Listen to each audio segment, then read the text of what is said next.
Ano yung naging parang gateway para gumanda ang buhay ninyo? Nag-DPWH kami. Gano'ng karaming kotse meron kayo? Parang personal use lang namin, nasa 30 plus na yata siya. 30 plus? 40. Nagagamit niyo ba lahat yan? Yun, hindi na nga.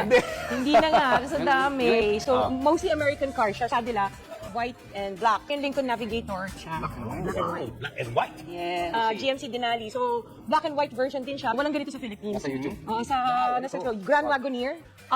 Pinaship ko from the US. From the US? Nagmamaneho ka rin? Marunong mag-drive, left, right. Hindi marunong mag-park. Si Suburban. Tsaka si Ganda. Alphard, Dodge Ram. And then the Tundra na Toyota. Imported din to, no? Yes. Parang walang ganito dito, no?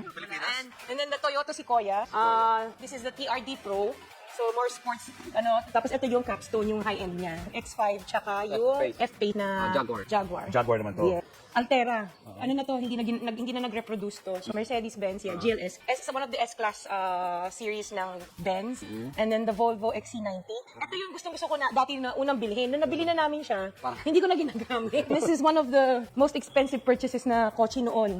Nabili namin. This is the autobiography Range Rover. Range Rover. The Evoque. Oo, gusto ko sana maliit lang. Tsaka yung kulay niya kasi gusto ko red. And then, Defender. Nakita ko to sa Dubai. Nakita ko sa magazine. Tapos sabi ko, gusto ko ng ganito. And then we have yung LM, yung Lexus. The higher end of Yes, the higher end of the Alphard. And of course, yung LC2. Yeah. And then sabi ko, gusto ko ng Artista van. So, yung Savannah, nagpahanap talaga ako yung Artista van. So, GMC siya. Unang bili namin ng white na Cadillac, dumating tong Ford Bronco. Binalik to. So, this is one of the first editions of the Ford Bronco. So, yung Benz GLE. Tapos ito yung X7. Nung lumabas siya, bumili kami kaagad. Tapos we have yung Sprinter. Isang Artista van din siya. Showbiz na showbiz. Artista ba rin naman? Ito naman, the Gladiator. This is my son's car birthday gift namin sa kanya to. Ito, This is the Porsche, yes. Sabi namin, gusto namin makakaano ng medyo parang sporty, pero hindi namin nagagamit. And then we have the Maserati. Maserati? Yes. So nung lumabas siya, bumili kami ng Maserati, itong model na to. Hindi rin siya nagagamit. G63. Matte finish siya. So very rare yung ganitong kulay. Benz na Avantgarde. Ito yung Bentley. Itong binili ko to kasi kaya nagustuhan ko to. May wine glasses. Pero hindi naman namin nagagamit. So ito. And then we have the Maybach. Mercedes-Benz Maybach. Yung SUV version ng kinuha namin. Ito color niya? Yung latest. Your favorite? Yes, our favorite is the Rolls. Rolls Royce? Yes, the Rolls Royce. This is the Cullinan. And kaya ko to binili. Sa loob.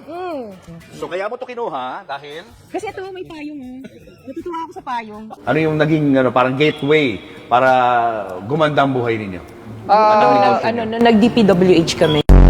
Siyam pala na kumpanya ng mga diskayang nakasungkit umano ng bilyones na kontrata para sa flood control project. Sa pagsusuri ng Billionaire News Channel, aabot sa halos 31.6 billion pesos o mahigit 6% ang flood control projects na posibleng hawak ng pamilyang Diskaya sa buong bansa.